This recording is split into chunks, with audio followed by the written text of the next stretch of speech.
जय माँ बगलम की दोस्तों, कैसे हो सब। दोस्तों, दो चार बातें काफ़ी दिनों से माइंड में स्टक थी, तो सोचा आपसे शेयर की जाए।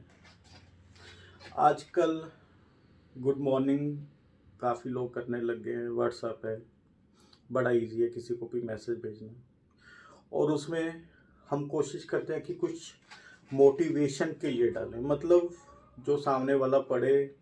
कई बार वो डीमोटिवेट होता है। बहुत सी लाइफ में ऐसी चीज़ें होती हैं जो अनहैप्पीनेस देती हैं, स्ट्रेस देती हैं।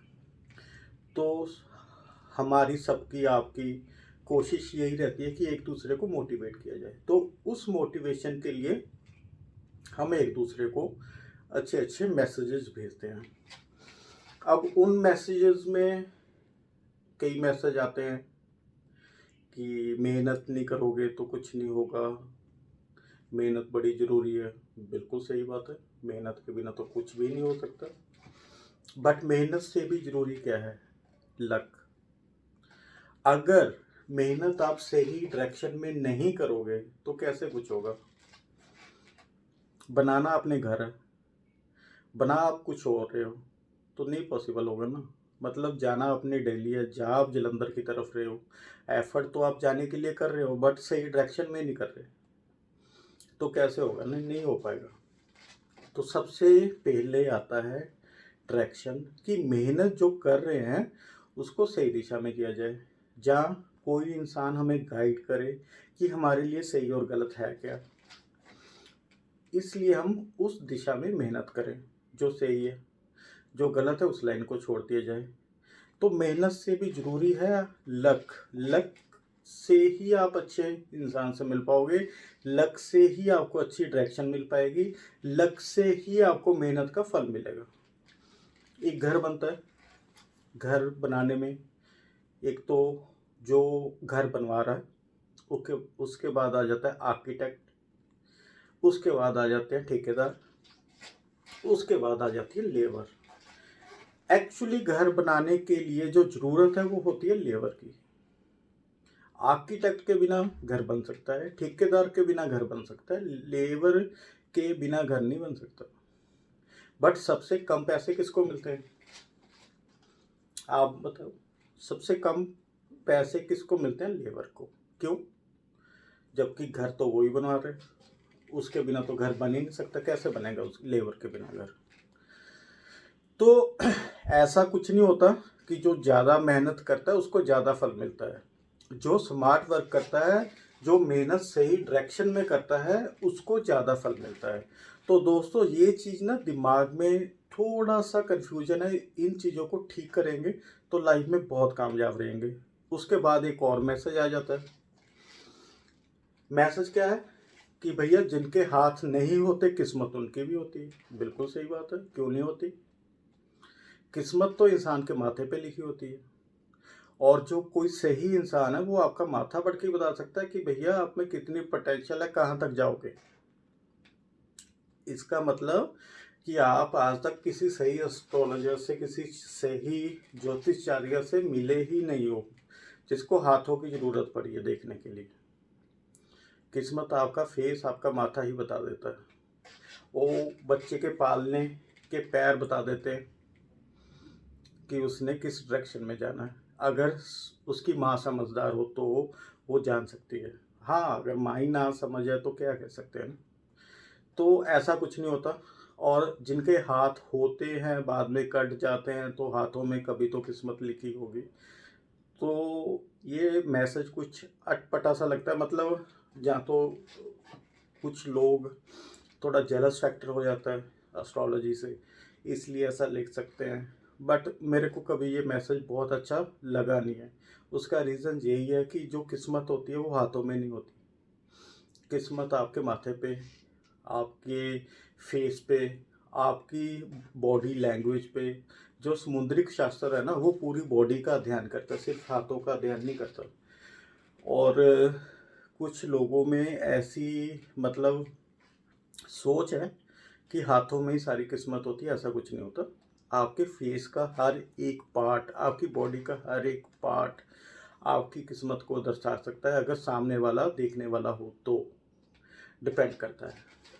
और आजकल मेरे कई भाई बहन दोस्त एमएनसी में जॉब करते हैं, तो उन जॉब्स में क्या है कि स्ट्रेस लेवल बहुत है बेकार का। मतलब 24 घंटे आपको जॉबों में लगे रहना पड़ता है, टारगेट अचीव करने पड़ते हैं ताकि जॉब ना चली जाए। बट दोस्तों सम टाइम ना हम तत्कालिक खुशी के लिए लाइफ टाइम का दुख चूज कर लेते हैं। इस चीज़ का ध्यान रखिए आप। अगर कोई जॉब आपको बहुत दुख दे रही है, बहुत दुखी कर रही है ना, उसको छोड़ दोगे ना तो हो सकता है 6 महीने में नई जॉब मिल जाए। जो दुख होगा ना वो 6 महीने का होगा, मैक्सिमम साल का हो जाएगा, 1.5 साल का हो जाएगा।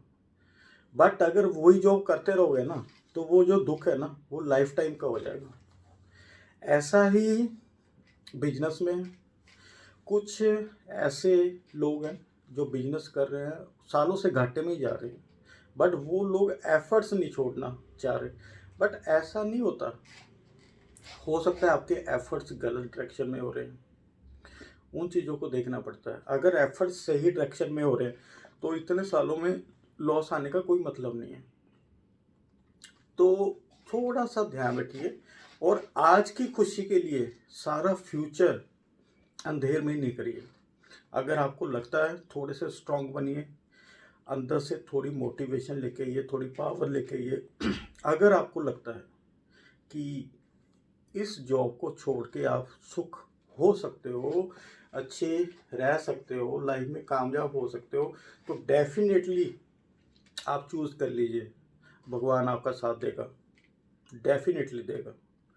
और मैंने बहुत से ऐसे केसेस देखे हैं जिन्हों में मतलब बंदा लाइफ टाइम खुश रहा है एक जॉब चेंज करने के बाद।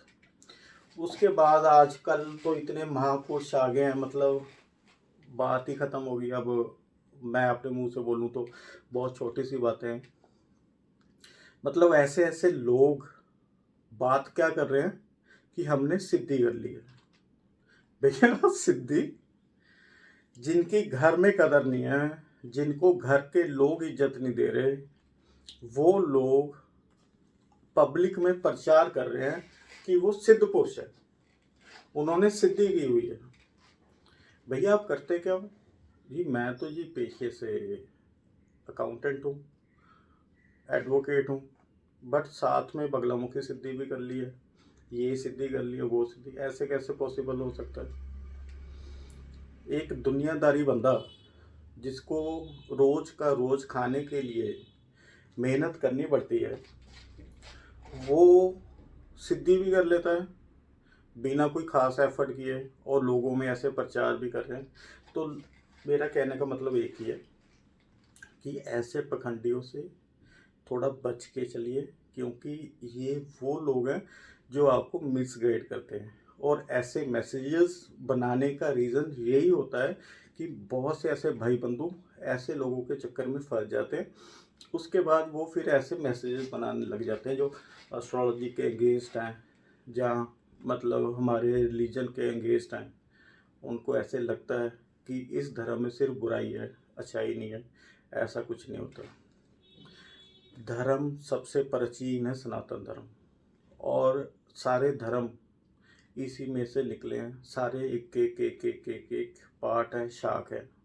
डिपेंड करता है, कोई शाख बहुत ज़्यादा बढ़ फूल रही है, कोई कोई शाख सूख गई है, बस इतना सा फ़र्क है। बाकी जो कुर्बानियाँ हमारे गुरुओं ने, हमारे बुजुर्गों ने दी है ना, वैसी ना कोई दे सका है, ना कोई उस देने के लिए सोच सकता है। तो सिद्ध वो लोग थे जिनको आज तक पूजा जा रहा है, जिन्होंने परिवार बांट दिए सिर्फ लोगों के सुख के लिए, अपनी जानों की परवाह नहीं की, सिर्फ लोगों के सुख के लिए, वो होते हैं सिद्ध। सिद्ध घर में बैठ के सिद्ध नहीं हो जाते। मतलब कहना बड़ा आसान होता है सिद्ध। सिद्ध महापुरुष आप देखिए कि आप दुनिया में कितने ऐसे भगवानों का नाम सुना है, गुरुओं का नाम सुना है जो सिद्ध थे, जो सिद्ध हैं।